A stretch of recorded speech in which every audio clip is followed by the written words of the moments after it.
Chapter 13. Their ship docked at the south landing platform near the city center.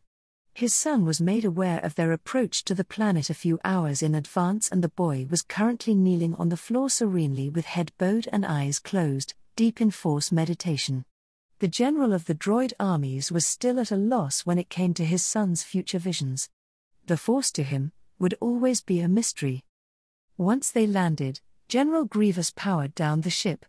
He was a little impatient and wanted to get their mission underway, but knew it was very important not to interrupt Zikalov's Force-related activities. The cyborg Kalish disguised himself with a cloak and draped it over his original cape, pulling the hood over his head. He didn't need to worry too much about blending in with the local inhabitants. This planet was part of the Separatist Alliance for the time being, and Republic forces were not known to travel this far into the Outer Rim.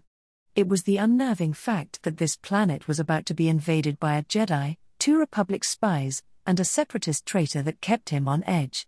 Soon Zikalov stood from his position on the floor and retrieved his Mew Mew war mask and put it back on. He was going to need a new one soon. The one he currently had was becoming far too small, and he'd practically outgrown it. He brought with him his nearly constructed lightsaber. There were a few hiccups involved with the finishing touches to get the blasted thing to actually work. He was pretty close though. The only advice Count Dooku had given him was to trust in the Force to help him construct it. That wasn't very helpful. He wished he had a freaking instruction manual to show him how to build it step by step. The Sith apprentice figured he would just have to follow his master's cryptic advice and hope his weapon was ready for his confrontation with Ashoka. Hopefully he'd have it working by the end of the day. He caught up to his father, who began to stride purposefully down the boarding ramp after it lowered. Zikalov and Grievous knew they had to keep a low profile. They were not to speak to each other in familiar terms and would avoid addressing each other as father and son while in public, and agreed to keep their conversations strictly business when dealing with outsiders. They would have about 4 days to prepare for the imminent arrival of the Jedi Padawan and her filthy cohorts. General, I believe I know where our targets will be meeting. Approximately 92 hours and 28 minutes from now, they will go to the Dancing Twi'lek Cantina. They will sit in the far back booth, to the left of the bar.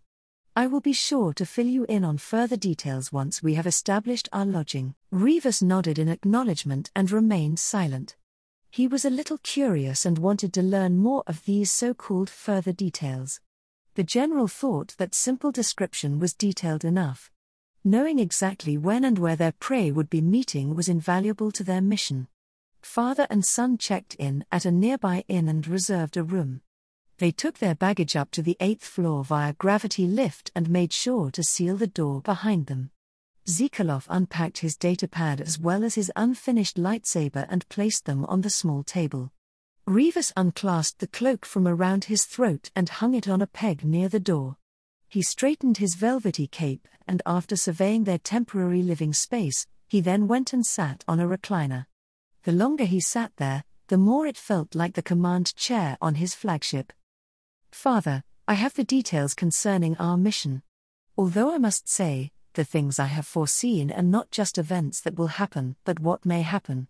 If we execute our plan correctly the first time, it will be less likely that the future I have foreseen will change. Proceed. Grievous nodded as he clasped his hands together and patiently awaited his son's report. Zikalov activated his datapad and used it to project a holographic CGI of the future scene that was to occur that he had created himself. He pointed to the occupants in the room as the video slowly began to play. Upon first entering the cantina, to the left you will see 2 pawn officials caught in a drinking game. They are too drunk to care what else is happening in the pub. To the right are a couple spaceport technicians just talking about why they hate their lives and their jobs. Sitting at the table right behind them is a small-time bounty hunter from Tatooine looking to catch a criminal that escaped a detention center in a nearby sector. His name is irrelevant, although I could tell you if you really wanted to know. Zikalov raised an eyebrow in question as he paused the virtual tour and awaited a response. Grievous was quite fascinated with how this was going. He nodded at his son.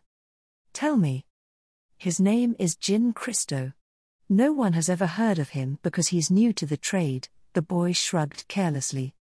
Zikolov resumed the 3D walkthrough. There are a few musicians to the left along with a protocol droid near them serving drinks. The droid accidentally trips and the 2 drinks on his tray spill on a native who jumps up and starts screaming about the incompetency of the establishment. He gets up to leave and gets tripped purposefully by another local citizen, and they begin to fight. Zikolov inhaled a sharp breath and squeezed his eyes shut as the vision concerning the fight intensified in vivid detail. The Kalish boy swayed on his feet and gripped the edge of the table with both hands until the vision ended. Grievous watched his son with mild concern. When Zikolov opened his golden reptilian eyes, he stared directly into his father's own, who had been watching him intently. The Sith apprentice sensed the question his father was about to ask him. He shook his head slowly. "I'm all right," Zikolov sighed as he sat in the chair beside the table, suddenly feeling drained. He put a hand to his forehead and willed the remnants of the vision away. "What did you see?" Grievous leaned closer, completely intrigued.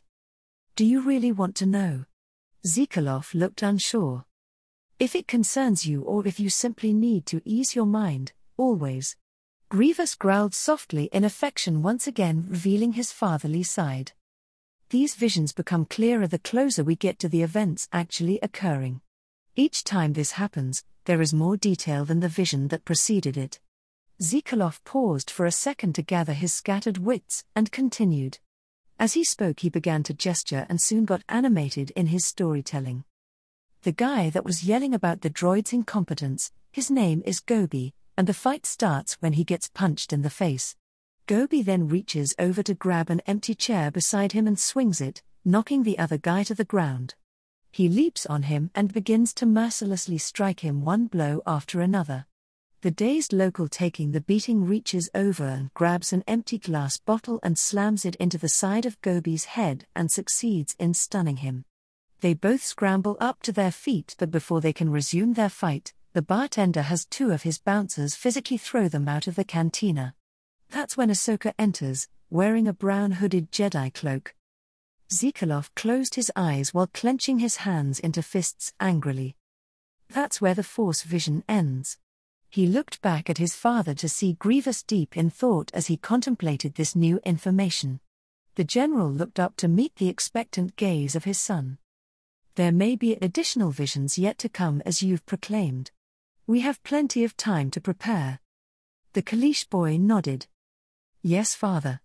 He cleared his throat before resuming the video and neared the conclusion of his report. "There are a couple human males, both smugglers about to transport a large cache of local liquor, sitting in the back right corner sealing a business deal with a Trando. The barkeeper's true name is too hard for me to pronounce, but in the Force vision the locals just called him D. There is no doubt that once we confront the 2 spies, Separatist traitor, and the Jedi Padawan Ahsoka, the bartender will hit the silent alarm and alert local authorities." Grievous chuckled darkly. "Not if I can help it." Zikolov gave him a half nod and continued. "The 2 Rodian spies will be carrying standard blaster pistols. The Separatist traitor doesn't join their table until after Ahsoka purposefully knocks her drink over to signal the all clear. The traitor is a Nemoidian whom I've identified as none other than Newt Gunray's 3rd cousin from the banking clan. His name is Greco Nudi, and he too will have a blaster pistol but will also be carrying a knife. Ahsoka, obviously, carries a green lightsaber. That's all the information I have at this point."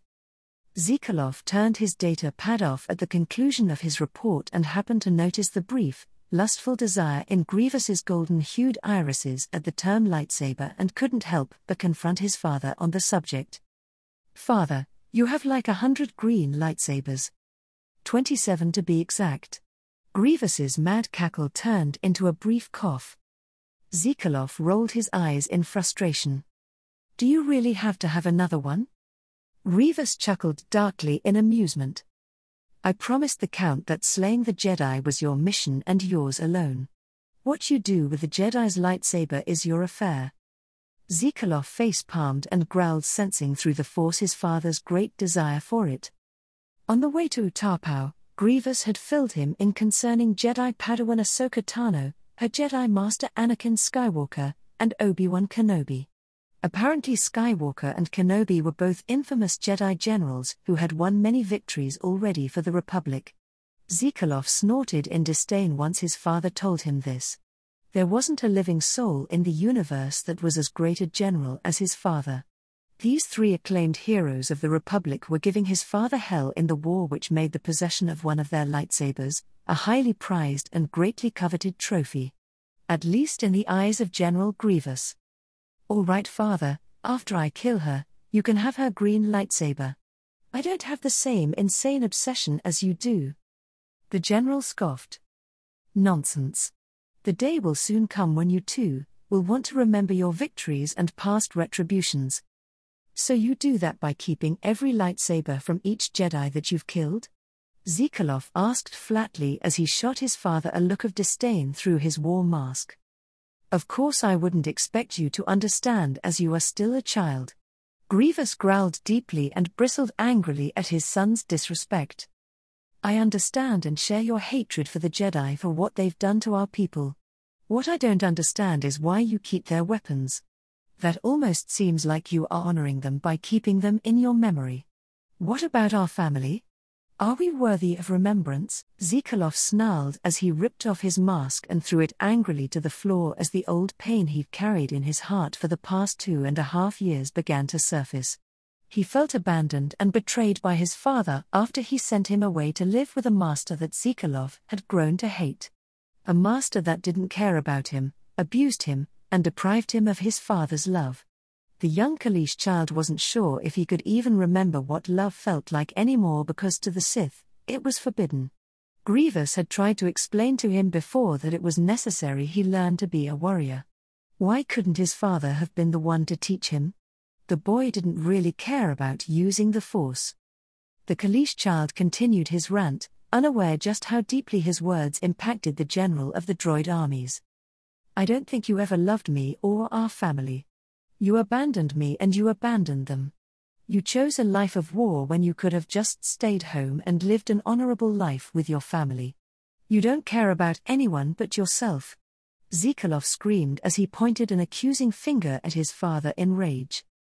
That scathing insult cut deep within Grievous's still beating heart, and he growled deeply as his metal frame began to shake with fury. "How dare you?" he hissed as he rose angrily from his chair. The cyborg Kalish stalked furiously over and towered over his son, in barely controlled wrath. Zekalov took a startled step back as he sensed his father's dark swirling emotions through the Force and knew what was about to happen, but did not attempt to stop or avoid it. The boy had been conditioned while in Dooku's care and knew to take a punishment when one was due. The 12-and-a-half-year-old was backhanded roughly, but it was not at all like the powerful, head-severing blows that Grievous inflicted on incompetent battle droids. The cyborg Kalish took great care in punishing his son, but was sure to be gentle due to his powerful, duranium-armored hands. The boy was not seriously hurt but was sure to think twice before addressing him in such a disrespectful tone.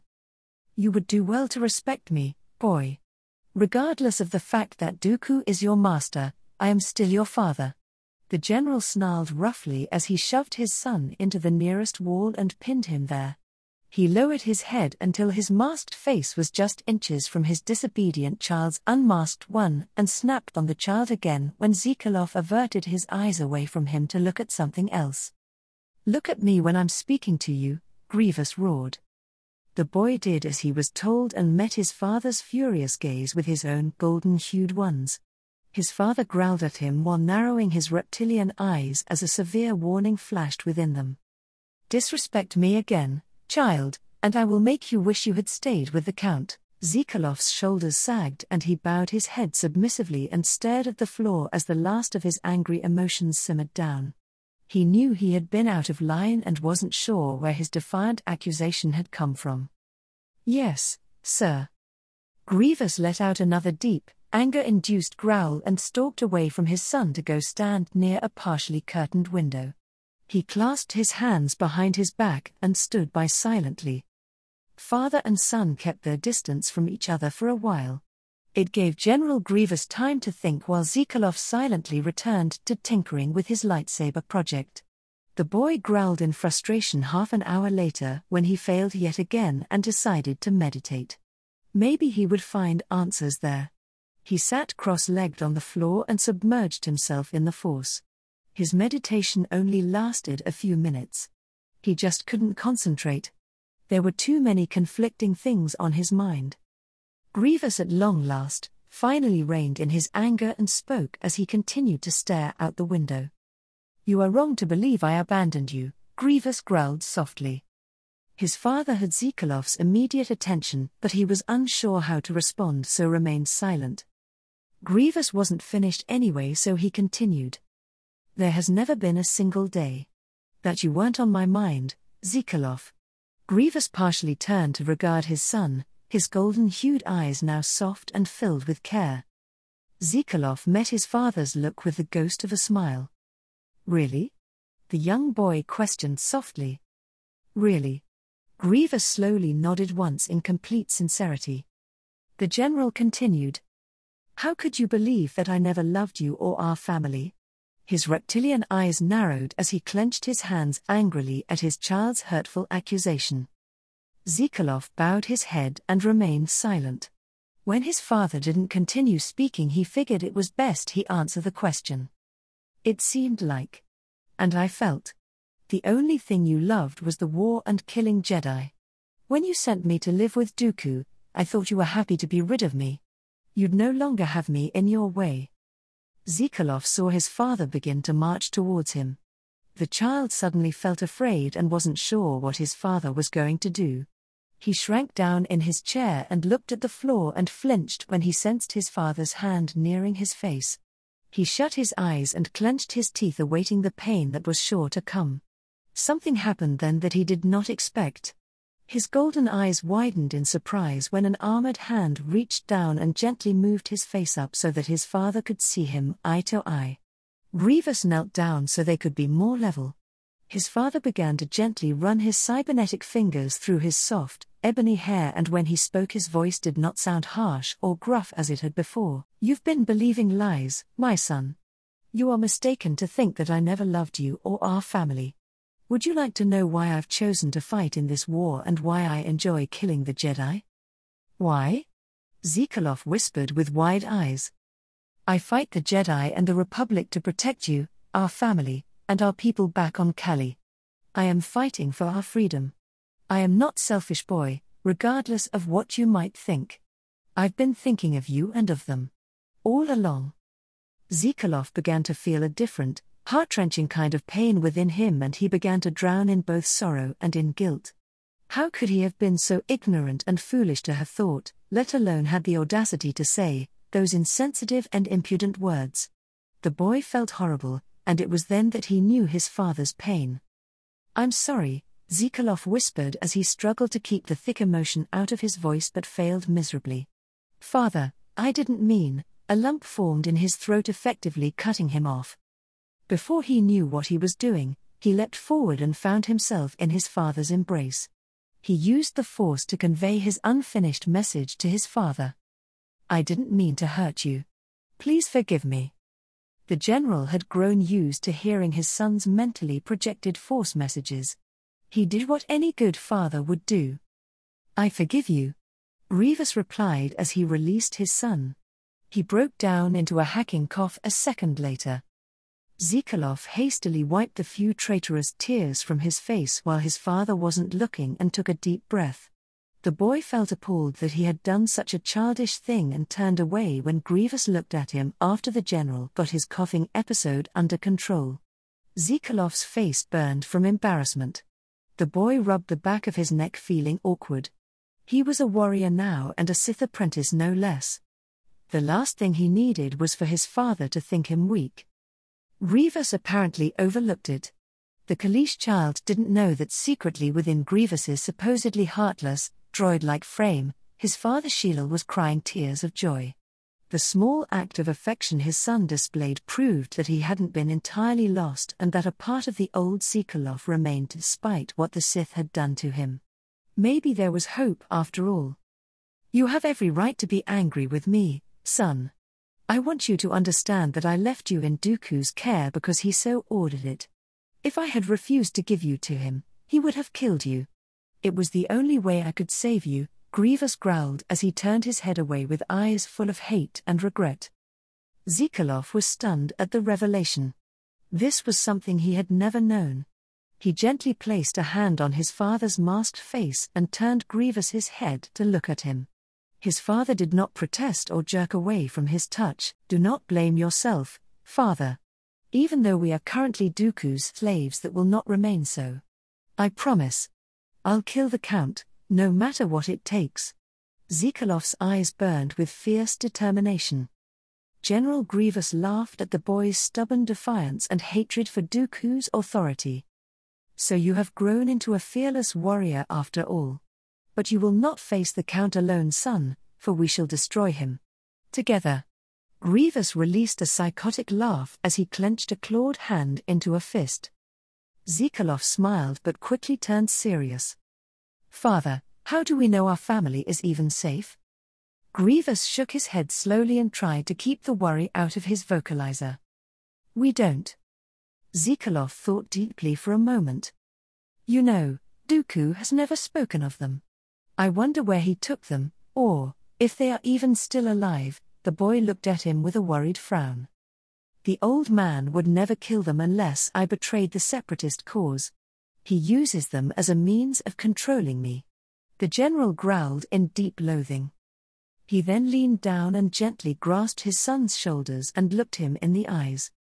We must find them, and once we do, we must keep them safe and far from Dooku's reach. I've tried searching myself, but the Count won't allow it. You have the Force. That's something the rest of us don't have. Once we finish our mission here and after Dooku sends you to Korriban, perhaps you might search for them while you are away. If anyone can find our family, you can. Zekalov. Zekalov felt honored that his father would entrust him with such a special assignment. Where do I start looking? The Count most likely relocated our family and hid them in an outer rim system. He wouldn't dare send them into Republic-controlled space. Grievous raged internally at the mere thought. Zekalov frowned deeply in concern as another thought arose. Or what if he did? Aside from the Sith, you are the Republic's main target. Dooku probably knows you are unable to travel to Republic-controlled systems since it's hard for you to avoid detection in your physical state. With all due respect, father, it's kind of hard for you to blend in, no offense. The general of the droid armies snarled angrily and swung an armored hand out to break a nearby vase, but Zekalov foresaw the action and used the Force to halt his father's movements seconds before his hand made contact with the object in question, catching the Kalish cyborg by surprise. The boy knew his father wasn't angry at him but rather at the mere notion that Dooku would dare to have the audacity to have done such a thing if it were true. I understand your rage, but we don't need to draw any unwanted attention to ourselves right now. Zekalov lowered his voice in a near whisper. The boy released his father and put a finger to his lips to indicate they be silent. Zekalov tapped a finger to his ear to signal he heard something and then tiptoed near the locked door and leaned against it to listen. His father made a move to join him, but Zekalov raised his hand in a motion to stop his eager advance. The boy heard something on the other side of the door out in the hallway. He used the Force to pull a small blaster pistol from one of their open supply bags into his outstretched hand and silently counted to 3. He yanked the door open and aimed the blaster barrel at the face of none other than Senti 7. What in the galaxy are you doing here? Zekalov grabbed the protocol droid's arm and yanked him through the door. He shut and locked it again and placed the pistol on the table. Revis ordered the droid to stand before him. Sentinel, what, pray tell, are you doing outside of Dooku's lair? Revis pointed a claw in questionable warning. Sir, you programmed me to monitor and protect Master Zekalov. I could hardly do so if I remained behind. I'm actually quite appalled that you left me. Senti 7 huffed dramatically. How did you get here, Senti 7? And why in the Force were you eavesdropping on us like some kind of spy? Zekalov crossed his arms with a frown. Well, you see, Master, I actually came with At that moment a loud knock alerted them to another visitor at the door. Zikolov snatched the blaster pistol from where he'd left it and shoved Senti-7 out of the door's line of sight. If they had enemies about to raid their position, perhaps the two Kalish could ambush them. Grievous stood on the other side from where his son was pressed flat against the wall by the door. He nodded once at his son in silent agreement to proceed, and then rather than reaching to open the door, Zikolov used the force to yank it open. With a battle cry he rolled from his position into the middle of the doorway and prepared to fire. He was rather bewildered upon meeting their next group of unexpected visitors. "What the?" Zikolov stated in confusion. Grievous stood straight from where he had been crouching and walked out into the open. "Explain the meaning of this." "If you had just let me explain before cutting me off, I could have told you that I brought backup just in case you needed it," Senti-7 said in annoyance. "General. Reporting for duty, sir." A group of 4 B-1 battle droids stood out in the hallway. Grievous waved them inside with a growl. "Gra. Get in here before somebody sees you," the general ordered gruffly. The small group of droids did as ordered. The front door was once again shut and locked. "Can we expect any more visitors?" the general intoned sarcastically. "No, sir. Sentinel ordered us to come." Apparently he outranks us somehow." One of the B-1s tapped his hands nervously together. "He told us you had an important mission for us." A second B-1 piped in, "Really?" Grievous half-turned with hands clasped behind his back and inclined his head to look at Senti-7 with narrowed eyes. "You guys could have blown our cover." Zikolov raised his voice in aggravation while throwing his hands up in the air. Everyone in the room then turned their attention on the one responsible for bringing the B-1 droids in the first place. "Explain yourself," Grievous growled, resisting the urge to dismantle his own creation. "As I explained before, my master, you programmed me to protect Master Zikolov. I knew that my charge went with Dooku to meet with you in another system but was not informed of where. When the Count returned to his abode without him, I followed the tracking beacon I placed within his travel bag which led me here to you, sir. I am most relieved to see that Master Zikolov is safe and unharmed." Grievous growled in annoyance. "I'm his father and he's with me. Of course he's safe." Zikolov smiled as he thought of something brilliant. "I think I know what our next step should be." Grievous turned to look at his son, momentarily forgetting about the droids. "Oh? And what do you have in mind?" "We need to bug the cantina with video and audio surveillance tech." "We can do it." One of the B-1 droids raised a hand as if volunteering. Zikolov shook his head in the negative. "Oh no, I'm afraid not. You droids are going to have to lay low and stay here out of sight until we can figure you into the plan." The general, meanwhile, was also silently strategizing their next course of action. "We weren't expecting or counting on you being here, but this could work to our advantage." Grievous looked at the small group of droids and then at Zikolov. Father and son both nodded in unison and walked to the table together. They immediately set to work on preparing for Ahsoka's arrival and planning the assassinations of their 4 future victims. They needed to be sure to give their enemies a warm reception. Not to mention, Zikolov still had a lightsaber to complete. Chapter 14.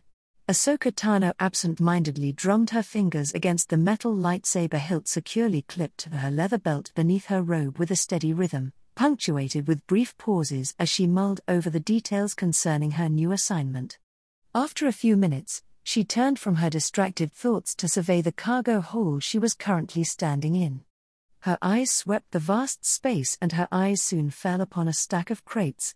Before she knew what she was doing, she zoned off again and stared absently at the white emblem of a rather common trade corporation logo that was well known to the outer rim that currently adorned one of the numerous crates.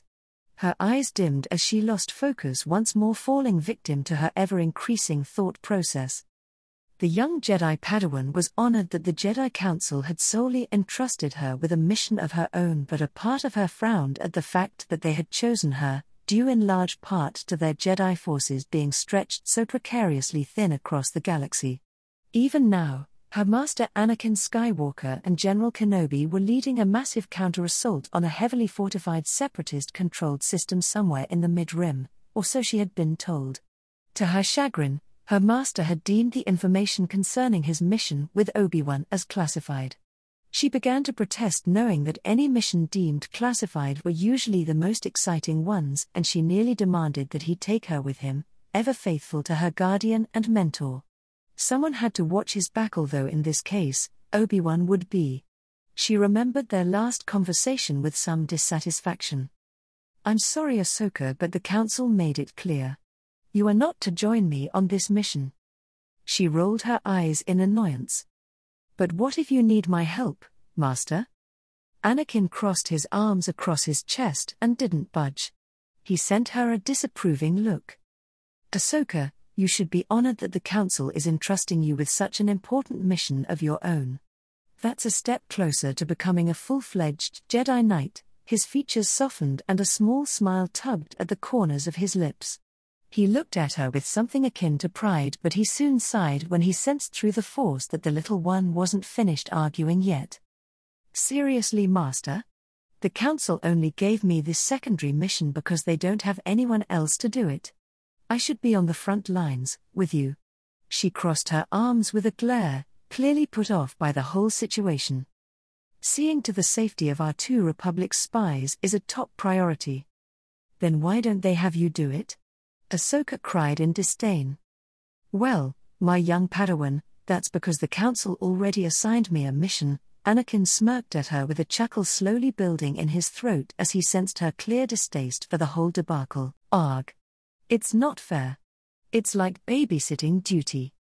The laugh did explode from his throat then, and he shook his head in amusement. "Trust me, Ahsoka, I've had my fair share of similar assignments. Truthfully, I'd rather have your mission right now. As much as I like a good battle, sometimes a little stealth operation is kind of relaxing, and under the right circumstances it can even be fun." Anakin smiled with a wink as he tried to encourage her. "Well, we could switch places, no one would ever know." Ahsoka smirked as she tried to push her luck with him. Anakin turned a little more serious and shook his head minutely. "Unfortunately, we don't have the power to pick and choose which missions we want." Ahsoka muttered distastefully under her breath with a pout, but Anakin caught on to what she had said. "This just isn't right. I should still go with you. As much as I always enjoy your company, my Padawan, I'm afraid that's out of the question," Anakin said softly as he placed a hand on her shoulder and caught her eyes with his own brilliant blue ones. "Once our missions are complete, we can both celebrate a job well done. Remember what you have learned and trust in the Force." Anakin began to make a hasty retreat as he caught sight of Obi-Wan down the corridor. "We must hurry, Anakin. The gunship isn't going to wait much longer," Kenobi shouted. "Wouldn't want them to start the battle without us," Anakin laughed in good humor. He felt the eyes of his Padawan glaring at his retreating back and sensed her strong desire through the Force to stealthily sneak on board the Republic cruiser high above them. He half-turned to regard her from down the hall. "Complete your mission. The last one back has to scrub the Council chamber for a week." Ahsoka nodded in acceptance, although her eyes darted out the window to the gunship on the landing pad just outside and twitched, still unable to smother her deep desire to sneak on board, and took a few sneaky steps in Anakin's direction. He groaned in exasperation when he sensed her small movement behind him and looked over his shoulder to shout one last warning. "And don't even think about following me." Ahsoka wasn't very happy, but obeyed her master all the same. So far they were having a relatively peaceful and uneventful trip from the safe haven of the Jedi Temple back on Coruscant to their intended destination of Utapau. For nearly half of the trip she and her Republic colleagues took the advantage to both sleep and rest, unsure of when the next opportunity to do so again would present itself. The ship's captain, Ados, made the announcement that they were nearing the system. Ahsoka and the 2 Republic spies found their nearby seats generally reserved for maintenance technicians and strapped themselves in. The old cargo ship creaked and groaned as it dropped out of hyperspace. The pilot engaged the sub-light engines and began to steer the craft towards the planet. As they descended through the upper atmosphere, the ship rattled. Once they reached the lower atmosphere, the cargo freighter began to buck from mild turbulence when they caught some updrafts from air currents beneath them. This is one bumpy ride. Ahsoka and her companions were all instructed by the Council to use fake aliases and to use the cover story that they were going to Utapau for trading business with local merchants. The Jedi Padawan had carefully concealed her lightsaber beneath her robed disguise. It was flawless. Even so, the young Jedi Padawan felt an unsettling unease blossoming in the pit of her stomach. She was beginning to get a bad feeling about all of this. Her nervousness heightened as she both felt and heard the ship's initiating landing cycle. The craft touched down to solid ground gently, and with one last bump, they were grounded. She nodded silently to the Rhodians accompanying her and began to stride down the landing ramp as the struts lowered. They were greeted by both a pawn official dressed in dignitary robes and an Utai cargo inspector wearing coveralls, who immediately requested to see the captain's cargo manifest log. While the DOS captain supplied all of the necessary information and had all of their credentials and inventory logs confirmed, the three undercover operatives turned to the pawn official. "Greetings, welcome to Utapau. I am Light Tao, the customs official," their host bowed elegantly with one hand behind his back in reverent welcome. When he stood, he looked at the three visitors expectantly. Ahsoka took that as her cue to speak. "Thank you for greeting us personally, Light Tao. My name is Teloriani Angeli and these are my companions, Frignal and Sylvan." Ahsoka supplied their false aliases which matched the credentials they had previously shown the Utai cargo inspector upon arriving. "And what do we owe the pleasure of your visit?" "We are here on business. We would like to trade our wares with the local merchants." "Ah yes, very good. I hope your stay here is pleasant. Might I suggest you try the Kahuni Lodge while you are here? It is one of our finest and most accommodating hotels." "We shall indeed consider it. Thank you for your hospitality, Light Tao. Now if you will please excuse us, our business awaits." Ahsoka and her two Republic charges, Sylvan and Frignal, collected their luggage and left the landing platform. They made their way through the terminus and went deeper into the city. They found themselves on a busy street and headed directly for a particular inn that was reserved for them by a Republic contact. After checking in using their false credentials, they went up to their respective rooms. Ahsoka made sure to keep both spies nearby, one of their rooms adjacent to her own and the other directly across the hall. They met in Ahsoka's room for a brief meeting. The Jedi Padawan took charge as mission leader and got straight down to business. "Okay. So tomorrow evening at 0835 we will meet our informant at the Dancing Twi'lek Cantina. Once we have retrieved the data chip and subsequent schematics for the separatist shipyards, we will hightail it out of here. Set your chronometers and be sure to have your tracking beacons on hand and comm links active. Any questions?" "What is our contingency plan in the event something goes wrong?" Sylvan questioned without batting an eye. Ahsoka had discussed every possibility with the Jedi Council and they decided on two alternative plans. "I've been instructed that I will be the sole carrier of the technical readouts and will keep the data chip on me at all times. I will ensure the safety of the intelligence we receive. In the event I am killed, you must both ensure that the data is transmitted to the High Council on Coruscant. It is vital that the Republic recover these plans. It will be a crippling blow to the Separatists if we can stop their ship manufacturing for good." Ahsoka held up a couple data chips that she could customize during their meeting with the informant to create perfect replicas of the original that she would be entrusted with. "In the event that any three of us get separated, our rendezvous point will be at the South Annex in the City Plaza. These data chips will be handed to you during our meeting at the cantina. Each of you will be carrying the decoys. In the event any one of us is captured, the false data chips must be willingly handed over and your homing beacon activated. Once the homing beacon is activated, it will alert the rest of our party and we will attempt to get you out. In the event that all three of our homing beacons are turned on, our ship's captain will send a distress message to the Jedi Council. Will reinforcements come to our aid in that case?" Ahsoka's face turned downcast and her eyes sullen. She pursed her lips firmly and tried to fight back a nauseating wave of despair. The instructions the Jedi Council gave her made her sick. "I'm afraid not. We will receive no additional aid. Our mission is to be extremely covert, and Utapau must not be aware of our affiliation with the Republic. The intel supplied to us deemed that this system is not yet allied with the Separatists, but that they are currently in the process of determining their allegiances in the war. The last report received was that this planet is neutral, but that they are leaning towards the Separatist alliance. We are on our own. The distress beacon is only intended to inform the Jedi Council that our mission failed and that the intelligence gathered could not be successfully retrieved. We will succeed and return alive, or not at all." Both Rhodians shared a concerned look, and Ahsoka sought to reassure them. "This mission will be a success. I swear on my life that I will get you both out of here alive, even if our mission proves to be a failure. You have my solemn vow as a Jedi, and as a friend." The young Jedi Padawan smiled confidently. The tension in the air all but dissolved at her words, and the two Rhodians found themselves more at ease. The three soon retired for the evening, and Ahsoka sat on her bed and began to meditate. There was something about this mission that just didn't feel right to her. Something was off, and she just couldn't quite place it. She stretched out with the Force and searched the city for any disturbances in an attempt to determine if there were any hostile forces in the area. As she used the Force to discreetly touch the minds and life signatures of the populace, she found it odd that one signature was masked.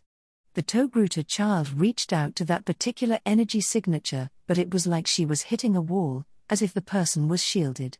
She was completely unable to determine if this being was a friendly or a hostile.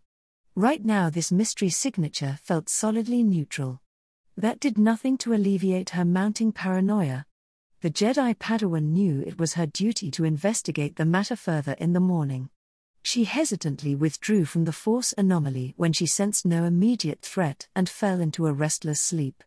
That bad feeling followed her into unconsciousness. Anakin Skywalker deactivated his lightsaber. The sound of the blue energy blade retracting back into the hilt with an electric hiss went completely unnoticed by the wielder. The Jedi General sighed with great relief when the last battle droid in the immediate area was blasted apart with great prejudice by multiple laser blasts, issued forth from the black barrels of the clone trooper battle rifles. He smiled tiredly when he saw the clone troopers under his immediate command offer up victory cries and hollers with fists pumping the air in excitement at a mission met with complete success. He and his troops finally liberated the capital city of Alderaan. Alderaan happened to be a peaceful planet that had been recently invaded by the separatist droid army shortly after the people of this system openly voiced their interest in joining the Republic within the Galactic Senate. It was rather unusual for the separatists to make such a daring move. Didn't they know what would happen should they dare to attack a planet newly allied with the Republic? Once the Jedi Council received the distress message from Alderaan, the Republic wasted no time in swiftly jumping to the planet's defense. Something about this, though, didn't set well with Anakin. Something about this whole operation felt off. Anakin tried to voice his feelings to his master Obi-Wan before this last battle, and his mentor had told him that Anakin was just jittery because of his clear sleep deprivation and that he hadn't felt any Force disturbances that could possibly herald a hidden threat. Although the majority of Alderaan had been liberated from the throngs of battle droids, Anakin and Obi-Wan still had one last mission to complete, namely, clean-up duty. There were still clusters of droid squadrons running rampant on the outskirts of the city. In the morning the two Jedi and their clone troopers were going to seek and destroy the last remnants of the once heavy, but brief separatist occupation. Once their new base of operations had been set up and now, thankfully, secure. The tired young man had only one agenda on his mind. Anakin Skywalker was very relieved that no one impeded his goal in making it to his tent. He hadn't had an uninterrupted, full night's sleep within the past 4 days. He all but had to drag himself into the tent in his haggard and worn-out condition thanks to this last firefight. The Alderaan campaign had taken a toll on the troops, and many good soldiers were either wounded or had met their deaths with honor, laying down their lives for the greater good of the Republic and what it stood for. The Republic's ethical beliefs of peace, liberty, justice, and freedom were ideals that Anakin intended to uphold the rest of his life and ones that he was more than willing to fight for.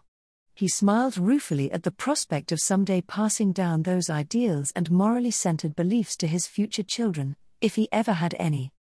Anakin was very relieved when Obi-Wan told him that he would take care of any official Jedi business and pressing military matters so that Anakin could hopefully get the rest he so desperately needed. Their camp was one of the safest here in the heart of the city. Tomorrow was the day when they would finish the remainder of their liberation and relief efforts and return to Coruscant. He couldn't wait to return home to his wife Padme, their relationship still kept secret due to that blasted Jedi code ordaining that all Jedi be devoid of any attachments and forbidden to ever marry, to ever have a real family. To Anakin, family was everything and the Jedi code be damned in his opinion. It was never easy keeping such a big secret, but he knew for now that it had to remain so. Anakin settled down on his bedroll and pulled the drab, grey, military-issued blanket over his sore body, and after tossing and turning for roughly 15 minutes with some occasional curses of frustration at his inability to quiet his mind even with a couple of simple meditative techniques, finally succumbed to his exhaustion. Anakin vividly began to dream. He was standing in a grassy field dotted with multicolored flowers, and in the distance stood the shining capital city of Alderaan, completely unscathed by war. There was a little girl sitting on a fuzzy pink blanket with a small basket of food. Her companion sitting beside her was an older man that Anakin recognized as one of the senators, albeit an older version of the one the Jedi Knight was currently familiar with. Bail Organa, was it? Anakin stood and studied the child from a short distance away and couldn't help but smile as the little girl giggled cutely at something that Bail had said. Her hair was done up in a simple braid, but that hair, it looked so much like Padme's. The child leapt up from her place on the ground and began to run around in excitement, releasing pent-up energy. She pulled up 2 bright flowers, one red and the other blue. The child handed the red one to Bail and smiled innocently. "Thank you, Leia." Anakin watched the interaction between the girl and the man and had the distinct impression that Bail was the girl's guardian. Throughout this whole interaction the girl had called Bail Daddy a couple of times, but something inside Anakin told him that the child wasn't really the senator's. Suddenly the little girl turned her head and smiled directly at him. Her innocent smile took his breath away and he felt as if he knew this little girl. She walked right up to him and craned her head up to meet his blue eyes with her own soft, brown-hued ones. Those beautiful eyes. He'd seen them before. The little girl, Leia, shyly held the blue flower for him to take. Anakin gently took the flower from her small, 5-year-old hand and carefully held it between his black-gloved fingers on his right hand. He began to have suspicions of who this girl might be. He knelt down so that he could be level with the girl and whispered with tears forming in his eyes. "Leia, who is your mommy?" The little girl cocked her head as her face scrunched up into an adorably confused expression. She opened her mouth about to speak but turned her head away when she heard Bail calling her name. The child looked up at him sadly. "I have to go now." Anakin, desperate to have his question answered, shouted after the child as she retreated. "Leia, wait. I need to know." Anakin began to despair as the dream world began to swirl and fade as if someone was running water over a beautiful painting. "No, wait. Come back." The dream faded completely and Anakin groaned as he felt himself slowly regaining consciousness. He opened his eyes and checked the chronometer on his left wrist and groaned again. He'd only gotten 2 hours of sleep. At least this last dream hadn't been a nightmare.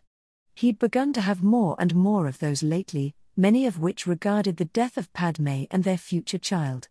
Is that who the little girl was in his dream? Was Leia his future daughter? His brain was a little muddled and sleep-fogged, so he didn't think too much on the subject. He rubbed his face tiredly and rolled over and fell back to sleep. Now Anakin found himself on Utapau. Wait, wasn't this where his Padawan Ahsoka had gone for her mission? He wandered around aimlessly, unsure of where this dream was even headed. Anakin stopped and inspected a bronze statue and raised an eyebrow. He had no idea what this creature was even supposed to resemble. The young Jedi Knight surveyed the area around him and noticed he was in the middle of a plaza of some sort, a marketplace, since there were different vendors that had their wares out on display, trying to sell their products for a good profit. Suddenly the crowd around him began to panic and flee, many citizens shoving past him in their frenzied craze to escape the escalating violence. Anakin ran past them and tried to find the source of the disturbance. He had a very bad feeling in the pit of his stomach that he was not going to like what he would find. He found 2 dead bodies, both Rodian, the spies no less, both with multiple blaster wounds scorching their chests and torsos in the plaza center. Injuries that could have only been inflicted by battle droids or actual assassins. Their murderers were nowhere to be found. He didn't have time to investigate further. Anakin heard the clashing of lightsabers and ran with all haste. He screamed for his Padawan. "Ahsoka! Where are you? Master! Help me!" A bone-chilling scream pierced the air and Anakin swallowed a lump in his throat. It was Ahsoka's voice, it had been her scream. The closer he ran, the more disturbing the images became. There were fires breaking out in a few buildings and ash and smoke filled the air. Pieces of trash lit on fire fell from burning windows as a hot, scorching breeze blew through the street he was running through. Burning embers blew across his face and past his watery eyes. He turned a corner and his heart froze in his chest at the scene in front of him. He came just in time to see a Kaleesh child, garbed in Sith attire with a red lightsaber in his hand. The masked boy pulled the red blade out of Ahsoka's chest cavity and turned his head to regard the newcomer with hate-filled, golden-hued eyes. The irises were tinged with red. A gasp of sudden recognition escaped Anakin's lips. "You're the son of General Grievous." The Sith apprentice growled menacingly as he stood over Ahsoka's dying body and glared at Anakin. Anakin lit his blue lightsaber and snarled at the boy. "Step aside." He needed to be with Ahsoka.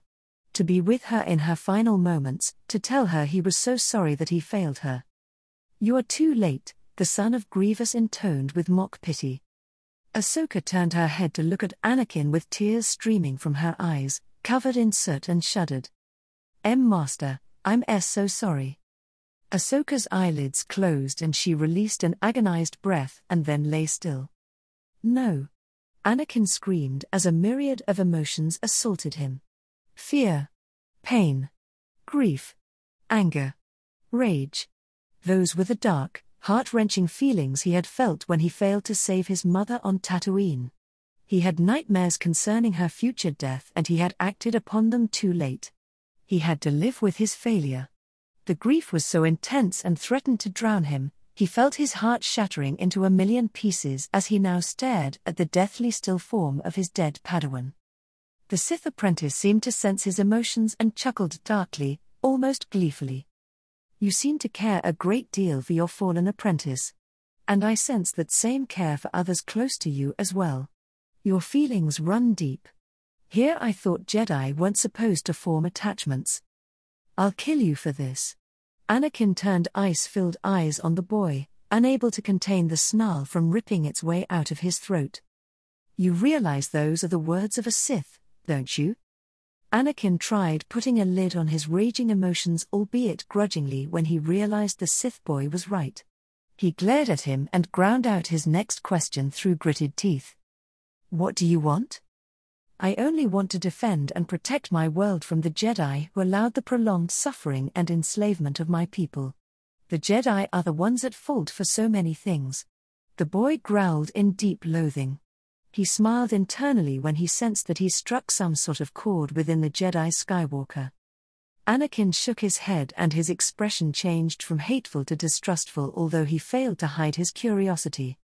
"If the Jedi allowed the enslavement of your people as you so claimed, then why hasn't anyone come forward to the Galactic Senate regarding these claims?" Zekalov scoffed disdainfully.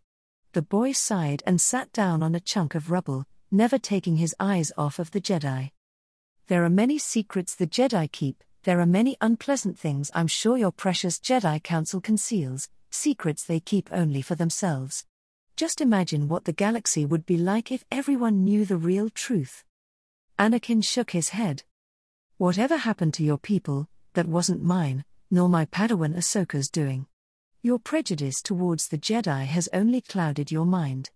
If the Jedi Council has indeed concealed some sort of wrong against your people, I swear to you that I will find the truth. Now it was Zikalov's turn to look distrustful and uncertain. You would do that? Anakin nodded slowly. Yes. Believe it or not, I was once a slave, Skywalker said softly, his eyes betraying the compassion he was now feeling for the boy. He understood what the boy was feeling when it came to slavery to some degree. The boy turned his masked head away for a moment in careful thought and then looked back at Skywalker, his eyes no longer tinged red. It doesn't matter, I will never believe the Jedi's lies and it won't change anything. My Padawan Ahsoka, she is innocent and harbors no ill will towards you or your people.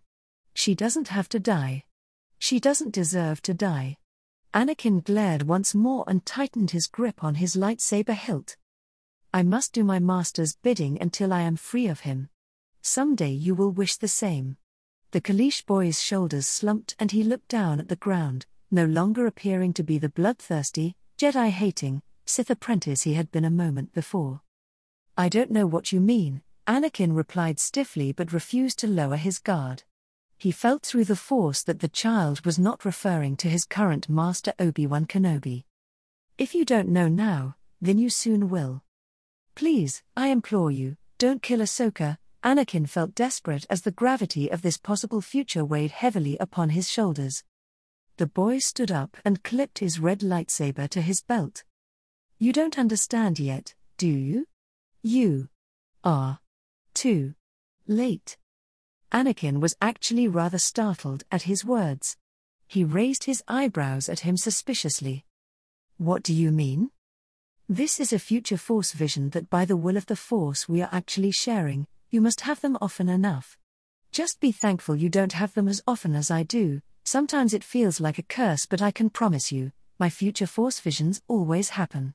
Maybe not to the extent that I've dreamt, but the outcome is always the same. The Sith child turned his head from Anakin to look at Ahsoka's dead body. Anakin looked extremely peeved and confused. Excuse me? What kind of Sith trickery is this? He pointed his blue lightsaber tip at the boy's throat. The child didn't even flinch, which actually unnerved Anakin a little. What makes you think you can save her with this future knowledge? By the will of the Force, Ahsoka will die. If not by my hand, then surely by another. I will never let that happen. Zikalov sighed again. By the time the two of us wake up from this dream, my plans against your apprentice, her 2 Republic spies, and her mission to deliver highly sensitive information concerning separatist exploits will have already been set in motion. The dream began to fade to black, although Anakin was bathed in a light aura that turned away the darkness. A dark, burning red aura surrounded the boy, although deep within the boy's core, Anakin could still see a faint light, a dying flame, but it was still there. The light and the good within this boy was still there. Count Dooku hadn't driven it from him fully. Maybe there was hope. Goodbye, Skywalker. Until next we meet. Zikalov turned his back on Anakin and walked further into the darkness and disappeared altogether. Master, save me. Ahsoka's voice screamed loudly within his mind. Ahsoka. Anakin bolted upright in bed, his hand outstretched as if reaching for his young Padawan as her name faded from his lips. He ran a shaky hand through his sweat-slickened hair and got his ragged breathing under control. He was no stranger to Force dreams, but this one had been unlike any other he'd ever had before. He felt in his soul, felt within the fabrics of the Force that the dream had been a very real dialogue between himself and Grievous's Sith son. A quick look at his chronometer told him he still could have an additional 4 hours of sleep if he so wished it. Yeah, that wasn't going to happen. Sleep be damned. He couldn't just sit around knowing Ahsoka was in very real danger. He scoffed at Yoda's words he'd heard over 1,000 times. Always in motion, the future is. Not in Anakin Skywalker's experience. He knew that Ahsoka was going to die if he didn't do something. He changed his sweat-dampened undershirt for his Jedi tunic and marched from his tent with a single-minded purpose. A couple passing clones began to utter questions, most likely wondering why he was up and about at this hour, but a sharp hand gesture immediately and quite effectively cut off their words. Anakin walked straight into their temporary command center and found Obi-Wan conversing with Commander Cody concerning a battle strategy they planned to implement the following day. General Kenobi was well aware and knew from experience that not all plans went accordingly and that they may need to improvise. Luckily for them, they were all very skilled at doing just that. Anakin didn't bother waiting around for them to finish their conversation and butted right in, stepping next to his master. "Obi-Wan, I have to leave. Ahsoka is in trouble." "Do you know this for sure?" Anakin looked hesitant to explain as he glanced at Commander Cody. The clone commander nodded in silent understanding and took this as his cue to leave and made his exit so that the two Jedi generals could discuss their business in private. Anakin recounted everything that had happened with the Force dream he had with Grievous's son and turned pleading, cerulean blue eyes on Obi-Wan and whispered his distress. Obi-Wan stood thoughtfully, stroking his blonde beard as he took in this new development and continued thinking long after Anakin had finished speaking. "Master, I know she is in danger. We have to save her." To say that Anakin was impatient was the understatement of the century. Obi-Wan tracked Anakin's frantic pacing across the room and knew that what he was about to tell his former student was going to upset him. "We must finish our mission here." Obi-Wan immediately cut off Anakin's angry protests with an upraised hand before they could begin. "The only thing we can do for Ahsoka right now is contact the Jedi Council." Anakin didn't bother hiding or keeping his emotions in check and cut him off. "You are condemning her to death. If you won't go rescue her, I will." Anakin turned to leave, most likely intending to catch a transport up to their Republic cruiser the Resolute and take his Jedi starfighter in yet another reckless attempt to accomplish another one of his rather foolhardy plans. "It would take us days to reach Utapau. For Force's sake, Anakin, stop for a moment and think. By contacting the Council we can send a Jedi Knight in the nearest sector who can reach your Padawan much sooner than we can." Anakin was breathing heavily and closed off his feelings from the Force so that Obi-Wan couldn't sense just how close he was to having a complete nervous breakdown. Doing that, however, was rather unnecessary. Obi-Wan knew Anakin very well and he viewed him as family. He placed a comforting hand on Anakin's shoulder, though Anakin was still too upset to look him in the eye, and the younger of the two settled for engaging in a staring contest with the dusty, stone floor. When Obi-Wan spoke again, his voice was soft and gentle. It was the kind of voice he had used when Anakin had still been a boy after he'd had a difficult day training with the other younglings or after awakening from a bad dream. "Ahsoka is going to be fine, Anakin. She will get the rescue she needs when the time comes. I have no doubt about that. The Force is with her and I know you've taught her well." Anakin looked up to meet his master's compassion-filled eyes and allowed the soothing calm Obi-Wan offered him through their Force bond comfort him. "I think I'll go meditate for a while." Anakin's shoulders sagged in defeat. Obi-Wan raised a quizzical eyebrow. His student never enjoyed meditating. "Suit yourself, Anakin." The young Jedi began to walk out but stopped a moment at Obi-Wan's words that actually brought a sad smile to Anakin's face. "And don't even think about leaving." Obi-Wan turned around and relayed his message to the Jedi Council as soon as Anakin had somberly left. He was greeted first by Yoda and wasted no time in getting straight to the point. "Master Yoda, we have a serious situation."